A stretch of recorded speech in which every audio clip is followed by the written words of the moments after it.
Hey guys, so today I'm with Crywolf. You probably known him for his like music, super talented, played a lot of festivals, and your YouTube videos are insane. Like they're shot really well, they're so thought out, and I just love them in their videos, yeah. So were you born in Hong Kong actually, or? No, I was born in North Carolina, and we moved to Hong Kong 3 months after I was born. So essentially, like in my memory, there from the beginning. Was it for your parents' job, or? Yeah, they had a business. Well, okay, I'll be honest. I normally just say that they had a business. They were actually smugglers. Tell me more. I used to not really like to talk about it, and I still don't really, but yeah, I'm kind of tired about lying about that. So yeah, like Hong Kong was part of the British Empire at the time. Yeah. So it was the easiest base for getting stuff into China. What kind of stuff was it? I don't know if they would appreciate me talking about it. I think it's okay for me to say that, but I don't think it's okay for me to like talk about any specifics. And then you went to school here, so you were in a village. Was it most like local people that you were like interacting with? Yeah, it was all like local kids in the neighborhood. My parents homeschooled us here. Yeah. So it wasn't like a lot of school kids. It was more just like kids in our neighborhood. Like I said, I just went back there, and turns out it's like actually more of a slum. It's like not really, like in my mind it's like this glorious place, but I went back and I was like, man, this is a shitty place, not a nice neighborhood. But and now it's like a dance studio, right? Yeah, now my old house is a dance studio. It's really strange because they like gutted it, so it's all totally different. Yeah. But I did get to see the room that I grew up in, and it's like 8 feet wide and like 4 feet. I mean 4 feet wide and like 8 feet. It is the smallest room I've ever seen. In my memory though, it's like this giant place. Yeah. In my mind I was like, if you fell from like the top bunk, you would immediately die. And in reality it's like, like if you fell, you'd be totally fine. Like, you could not die if you tried. Do you remember from like that time, how were you like back then? Because you remember everything so well. Yeah. I had a business. I remember I started a trash business where I would take people's trash out because the old ladies would charge $30 every week to take the trash out, and I only charged $10. So I like was disrupting the market of the trash ladies. Like, that market share just skyrocketed. So I had like that little business, so I was like balling as a child. Because I'd like make like 90 a week, which at the time... That's like pretty decent. Yeah, like my allowance was 10 a week, so I was like, like loading up on candy at the Circle K.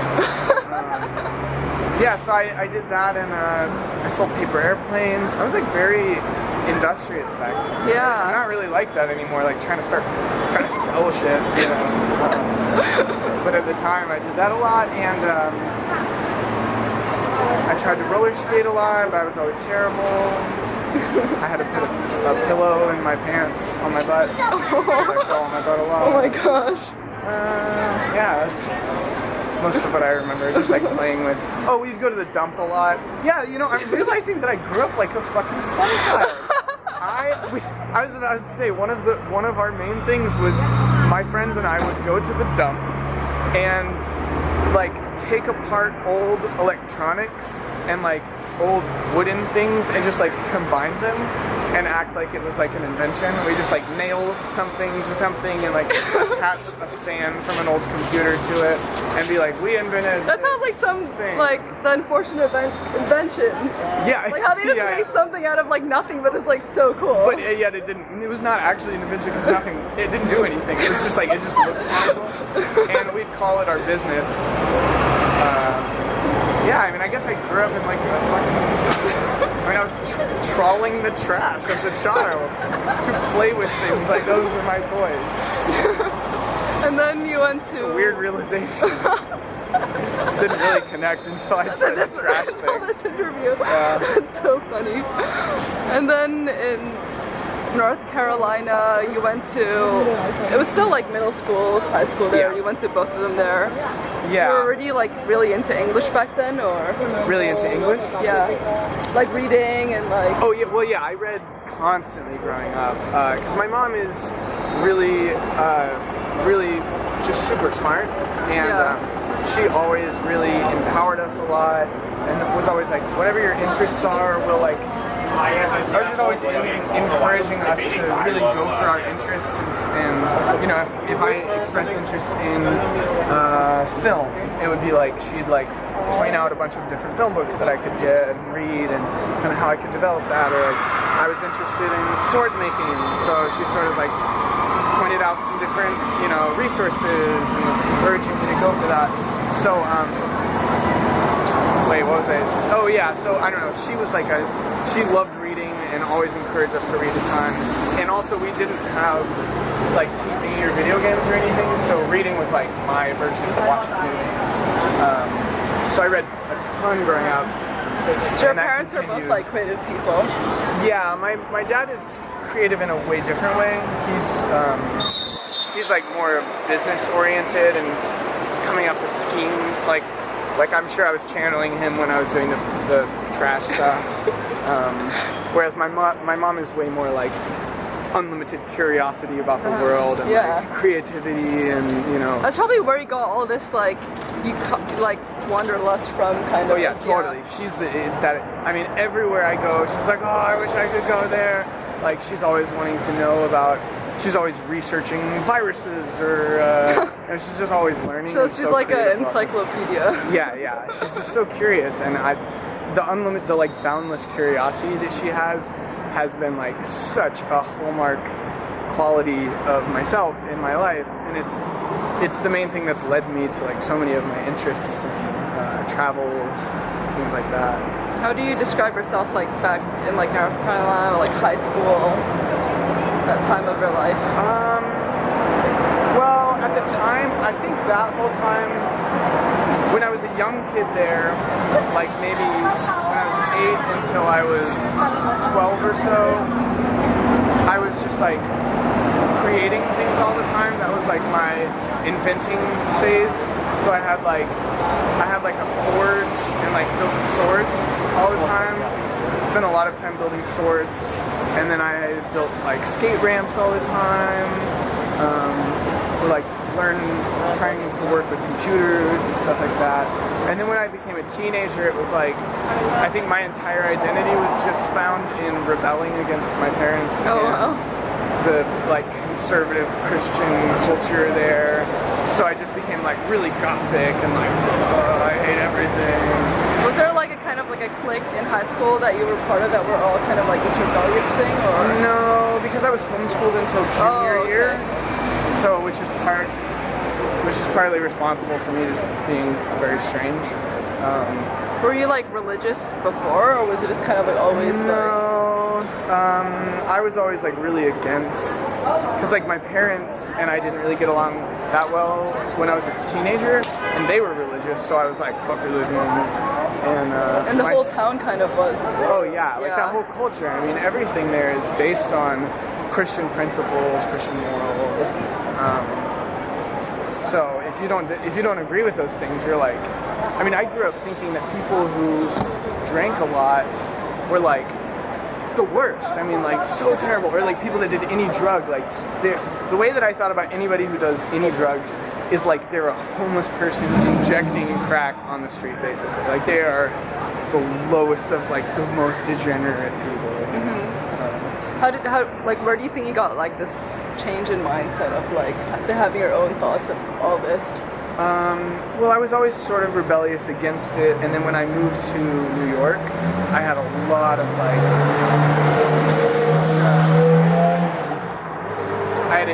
huge epiphanies about all of those sort of paradigms that I had grown up with, like realizing, oh my God, wait.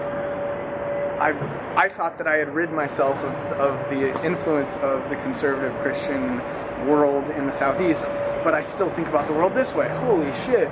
You know, like, especially stuff like thinking about gender roles and stuff, that's a good example. Like, like at the time when I moved to New York, I thought that I was totally objective about gender roles, and I'm like, I would never judge. I don't have anything where I judge women for this or this or this. And yet, I took a modern political theory class, and we were reading about, I think it was Locke, who was like a utilitarian political theorist, and he was talking about women in like math and science fields, and his whole thing was like, just from a utilitarian perspective, we should be really encouraging women to get in these fields because we're only taking advantage of half the workforce. You know, the entire 50% of people that aren't in this field, and it was basically talking about how the idea that women aren't naturally good at math and science is just because we have not encouraged them to do math and science. You know, back then in the 80s, it was like a really revolutionary concept, and I realized like my whole life, I've just, in my mind, it's been like, oh, women aren't as good at math and science. And I realized, that's such bullshit. I just always thought that. Like, it's totally not true at all. It was just like mind-blowing to me, realizing, because I would have never thought of myself as being like a, you know, chauvinistic person in any way. And yet I was doing these things that were totally chauvinistic.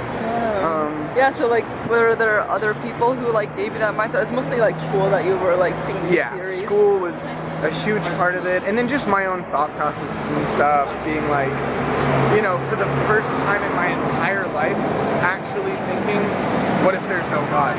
Like that was just such a essential thing that you don't even question, you know, like when you live in the Southeast, so you don't think about it for a second in a real way, you know, you don't actually mentally go, hold on, what are the implications of this world being just by chance and just existing, and there being no higher standard of morals. But yeah, so living in New York just totally changed all of that for me. I grew up like straight edge, and then after all of that changed, it was like this huge nihilistic period for me where I was like, nothing matters. The only thing that matters is me experiencing things in life. And then that combined with my curiosity, I was just like, everything, do everything, experience everything. Everything is so crazy. And then, but you studied like econ, right? Yeah, because initially what I wanted to do was what I initially wanted to go into was sustainable development in third world countries. So I moved to Sudan after I graduated, and I was like helping to build schools there.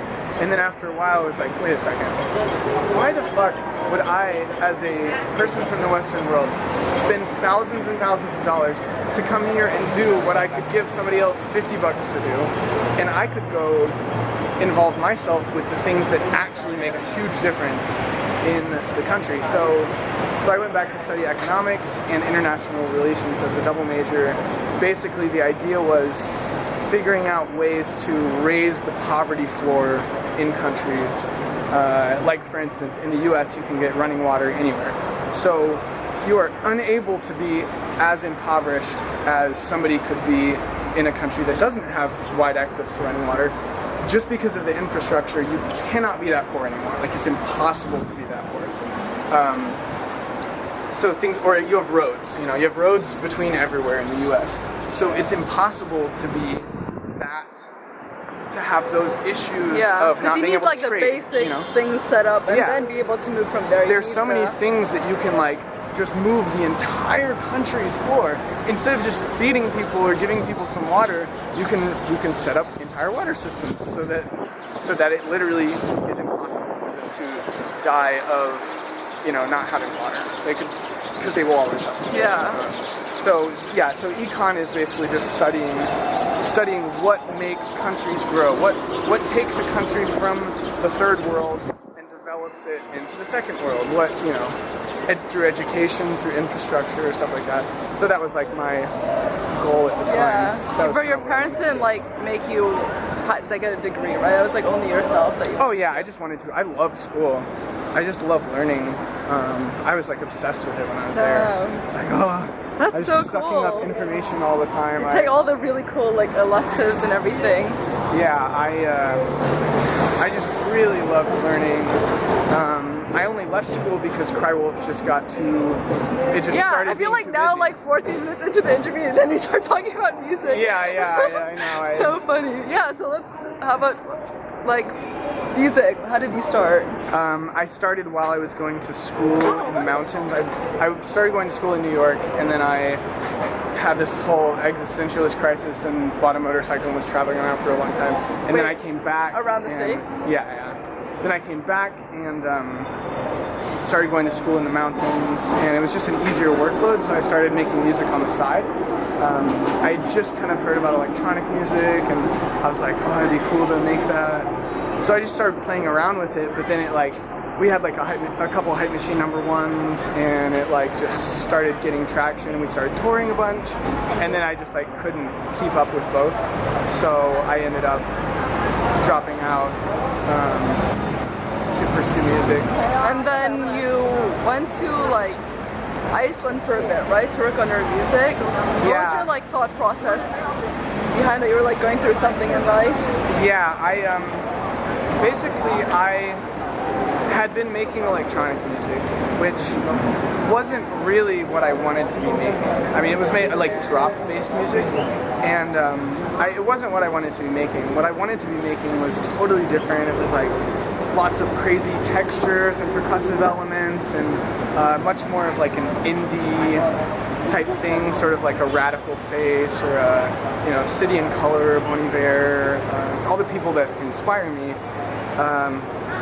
But I didn't feel like I was scared to do it, because I was like, I don't know if it'll be received well. There are so many artists that are on the come up, and then they make some album and everyone's like, well, that's when they died, because that was the shit album.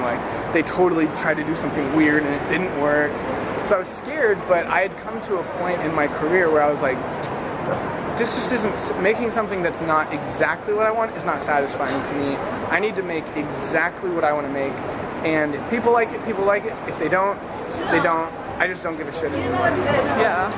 I feel like people would respect you more for kind of just doing your own thing. And you'd find you're more cult, solish, fan base. Yeah. So I decided to go to Iceland because it just inspires me a ton aesthetically, and just isolate myself way off in the middle of this fishing village on the coast. Just almost totally isolated. I just wanted to put myself in a set and setting that was going to inspire really unique things for me, instead of just being in my apartment in LA or something. I wanted to be in this crazy place. So yeah. Were you using you record it on your computer, or did you actually use it in Oh, I used a lot. Yeah, one of the rooms in the house was totally wooden, so I would set up a microphone and just find the weirdest items, just create all these weird percussive sounds, like crushing a water bottle or dropping a bunch of pans on the floor, or me screaming really loud in the back of the room, or things like that. And all the percussion and stuff on Cataclysm is all stuff that I recorded in Iceland, just really strange. How long were you there for again? A month and a week. Oh wow. Yeah. And it was well, you had a team of people, right? No, it was just me most of the time. At first, my girlfriend at the time came for the first week to film some stuff, and then my brother came for 1 week to film some stuff and work on music with me. But besides that, I was just there alone, going crazy. And it was during the part of the month that it's light for 23 and a half hours of the day. So there's so many thoughts going through your head, right? Oh my God. Alone. Yeah. Were you going through something in your love life too? Or? Yeah, I mean it was a really unique part. It was a really unique point in the relationship that I was in, and it was a lot of stuff that I didn't even really understand that I was going through until I made the album, and then listened to the songs later and went, oh my God, this song is totally about this. At the time, it's where is this coming from? God, there's so much violence in this, or there's so much sadness in this. It doesn't make sense. And then later, listening back, I'm like, oh my God, it makes so much sense. Everything here is a perfect, you know, description of what I was going through subconsciously, and you know, my thought processes and stuff. So it was like, it was really hard being alone for that long, and it made me kind of go crazy because it was always light. I was all just stuck in this room for days on end, no human interaction. But it did exactly what I wanted it to do. It put me through something really difficult, and it brought out a lot of really honest art for me. And I didn't censor any of it. I didn't try to change any of it to fit any sort of mold. So it just ended up being pretty much exactly what I wanted, like a really strange but very honest and vulnerable expression of my state at the time. You think you're gonna do a trip like that again to like re-get into that? Yeah, I'm doing it for the next album, and I'm doing it in April. Where are you going? Well, I'm actually rethinking a lot of things now. Initially, I was planning on going to Vietnam, or somewhere in Japan, because the thing about Iceland is that it's like brand new geologically comparatively to most land masses. So like it's like 18 million years old versus 550 million years old as North America is. So the entire landscape is just insane. It looks like a different planet. It looks like if they found like a habitable planet in the next galaxy or solar system, and then they had like video of it, like Iceland is what it would look like. You'd be like, everything is so weird here. Why are there rocks stacked up like this high in the middle of nowhere? Or why, instead of grass, do they just have giant black volcanic rocks going on with weird bright green moss on them for miles and miles? So I wanted that kind of place to spark my creativity and like put me in a different place. And so the idea for the next album is going to a place that's similarly alien, but with a totally different aesthetic. So, something like Japan. Yeah. Japan would be way more greens, way more, you know. I actually just came back from Okinawa. Oh, really? And it's like the island on the south, and it's just like by its own self. It's kind of like the people over there have different mindset to like the like mainland of Japan, and the American military bases there. Oh, really? So there's so many Americans actually there, but like it's like the place that people go for like more nature-y stuff in Japan. Oh, that's cool. Yeah. Yeah, I should look into that. I was sort of straying away from Japan just because it's so expensive, and I could use all that money. Okinawa's pretty cheap. Oh, it is? Yeah, it's really not that bad. Yeah, like it's cheaper than here. That'd be stuff. cool. Yeah. Yeah, it would be nice to go somewhere where I could take the same budget as I had in Iceland. I thought it was expensive.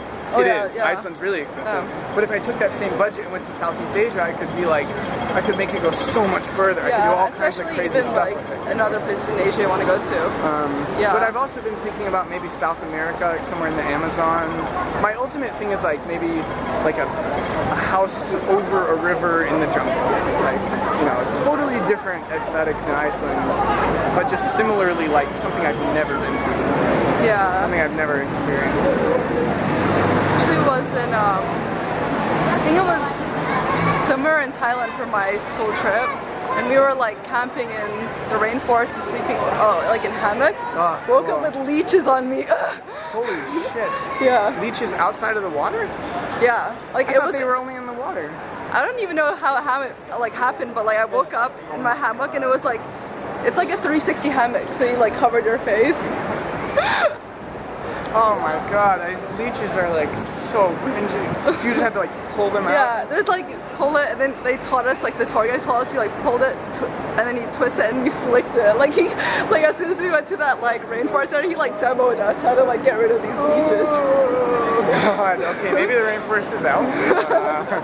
Thank you for clarifying that one for me. I don't think they're that harmless. They're just kind of like, oh, this is like not something that you wake up to next every day. But you feel their thing like coming out of your skin? I think it's just like something like a... Oh, it's just like really Oh, small? Oh, okay. it's just like these. I was imagining like something this big being like inside. Oh no, I mean like a little, you know, skinny like tongue, and you're like pulling it out and you can feel it coming out of your... It's just their teeth that latch onto you. Oh, that's not so bad. Yeah, it's not that bad. It's just... Teeth can latch onto me, that's fine. Do you see music as something that you want to like continue on for the rest of the thing, or do you have like other you really like want to get into? Music is just part of a large group of arts that I'd like to get into. So I really want to branch out to like clothing. Oh, wow. I've really been researching a lot for like starting my clothing line.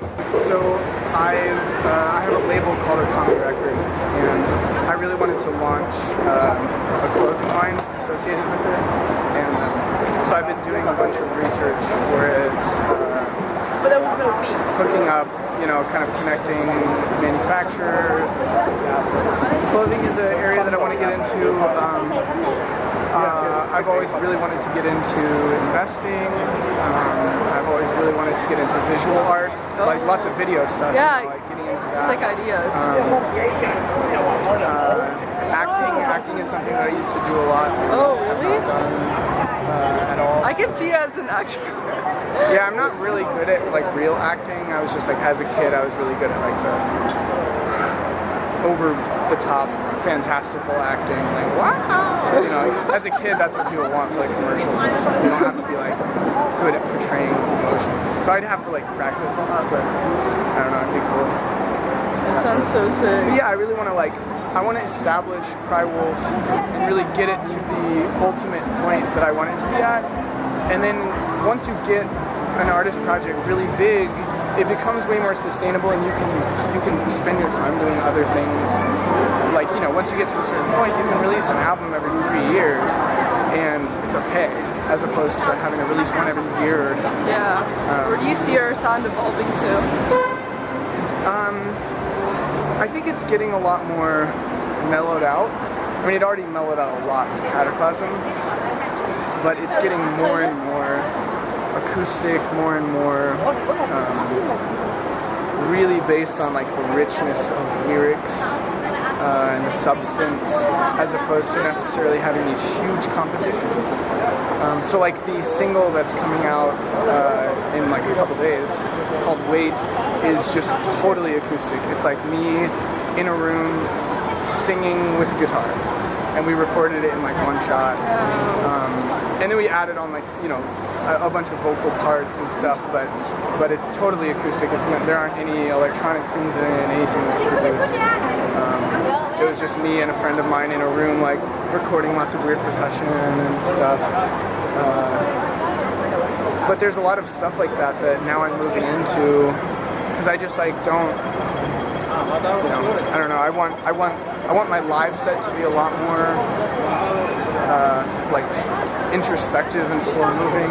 I don't want it to be like all the time. I don't need like a Chanel. So like ultimately with the Crywolf live set, I would like to have like a 30-person symphony on stage. That sounds amazing. I feel like I rarely see acts like that these days. Yeah, like I really want like a string you have to section. do this. Yeah, like a string section, a choir, you know, all kinds of different instruments, crazy percussion. And my concept is, did you see the Crywolf mask, the Okami mask? My concept is to have every member of the band wearing one of those masks. So it's like me in this giant orchestra of wolves on stage. So that's sort of like, I have the whole like 5-year plan kind of planned out, and just kind of moving towards that. Yeah. I'm so excited for that live set. Oh my god. Well, because I make all my compositions, they're so complex, they're so dense, they have like so many different elements, and it sucks that on stage there's only one of me, so I can play one drum part or one piano part while I'm singing. It would be so cool to have all these people playing all these complex parts. You know, yeah, that's the dream right now. Sound-wise, I think I'm pretty much where I want to be, but yeah, I think it will probably get a little bit more subdued or a little bit more introspective. Just as I mature as a person, you know, I'm sure my lyrics will become, you know, I'm improving as a songwriter. It'll become more succinct, more vulnerable. I can see myself developing as a songwriter, and a lot of the stuff on the new EP is just a lot more directly vulnerable than I'm used to being. Like in Cataclysm, a lot of it was vulnerable, but it was through a lot of abstract language, like metaphors and stuff like that. Whereas a lot of the stuff on the new EP is just like terrifyingly direct vulnerability. Like you're just Are you straight up scared that you're like showing so much of yourself? Oh my god, totally. I mean, it's terrifying. Every new release, I want to be terrified. That's a good feeling that you showed so much of yourself. It means that I'm being really vulnerable and I'm putting myself out there. Like when I released Cataclysm, I was so scared that it would be the demise of my career. I was like, I loved it so much. I thought it was my magnum opus, but I thought that people would hate it. And with this EP, I just put out a song called Windswept. And with that song, I mean, that song is like I said, just so direct. It's not like using this abstract language or these nebulous things to sort of communicate a feeling. It's like straight up saying what was fucked up about something, or how I'm fucked up, or what I'm sad about, or what I went through. And that's like, I'm like, oh god, like I don't really talk to people about those things. I certainly don't talk to a million strangers about those things. So yeah, that one was like, holy shit, this is so terrifying. Like, it is just so, and there's like an excerpt of a conversation between me and my girlfriend when we were breaking up. Oh, wow. It just like comes up and it plays in the middle of it, and like just terrifying things. Like I remember when I was I made that song and then didn't listen to it for a long time, and then they made a video with it, and I listened to it, and I was like, what the fuck am I doing? I am not putting this song out. This is so fucked up. Like it was so clear, and like everything was just, I was just laid so bare, and I was just like, I can't fucking do this. But then I put it out and it was like really, really well received, specifically for the vulnerability. And I guess I just keep forgetting that like vulnerability is the entire purpose of artistry. Like that, for me at least, that's like the entire purpose of making art, is to be as honest and vulnerable as possible with your audience about what you're going through and what you're doing, about your feelings, because then people really relate to it. Because they connect and they have their own life stories. They reciprocate big time. I mean, art has this. I used to get lots of messages where people were like, your music has. I used to be so depressed, and now your music has really brought me out of that. Or, I was thinking about killing myself, and then your music made me not want to do that. And I was always like, what? My music is so depressing. My music, I would be expecting to get the opposite things. Like, oh my God. I listen to your music, and God, now I want to just, give up. But I realized that music like that has this almost, it has this effect like a certain solidarity. It's like you're feeling all of these things, these complex emotions, and you feel alone in that. You feel like nobody else has felt that sort of feeling. And then you listen to these lyrics and you're like, that is exactly what I feel. Oh my God, I'm not alone. This is like a thing that people feel. It's not just me. I don't hate myself anymore because it's not me being weird. It's like a real thing. And then also sometimes people can't express that emotion. Like they know it's there, but they can't really explain why it's there. And then they hear your lyrics and they're like, oh my God, it explains the exact thing, Yeah. Like that word saudade.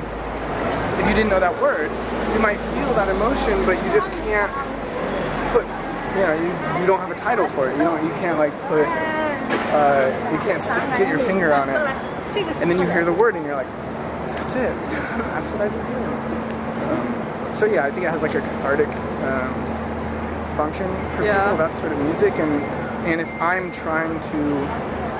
trying to make music for any other purpose besides expressing my own vulnerability and honesty, if I'm trying to make it like cooler so it'll be more successful in this way, or more this particular way so it'll get on, it'll do well on Hype Machine, or heavier so that people, it'll be high energy. So that's super important to me. And last question, what do you want to be remembered for? In the short term, I really love the idea of making albums that define parts of people's lives. So for me, there are certain albums I can point to that encapsulated 3 years of my high school life, you know. Certain albums, like Illuminate by Lydia, which is more of an unknown artist, or something like Define the Great Line by Under Oath. It was just like, that was what I listened to when I was that age, and it was like I was saying, it's like you hear these things and you're like, this is exactly what I'm feeling. This just encapsulates everything about my life right now. And then, and you listen to it 1,000 times, you know all the lyrics, it means so much to you, and then like 15 years later, I'll listen to it and be like, it's just as good. Those feelings come up. It's like, I just like, am so thankful for those albums, for expressing things, for being vulnerable with me, for me being able to, you know, get that cathartic release and that emotional, you know, healing from that. So in the short term, I want my albums to be remembered as the things that like the soundtrack to people's relationships, or the soundtrack to people's healing in certain ways. You know, the kind of thing that you're like, man, if I didn't have that album when I was in high school, things would have been so much worse, because this is what I always listen to calm down and be understood. I really love that now I've been making music for, you know, 4 years.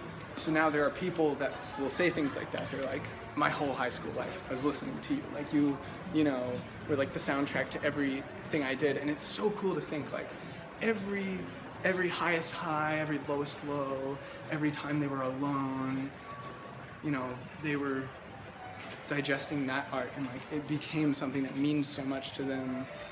I just love that idea. I think there's no better compliment, or like no better purpose that I could serve in someone's life artistically than providing that for them. So that's what I'd like to be remembered as. I want to make the kind of albums that people listen to 15 years later and are like, oh my god, it's just as good. It's still so good. Everything is just, it brings back the same emotions. It has aged so well. Yeah, I love that. Thank you so much. Yeah. Bye.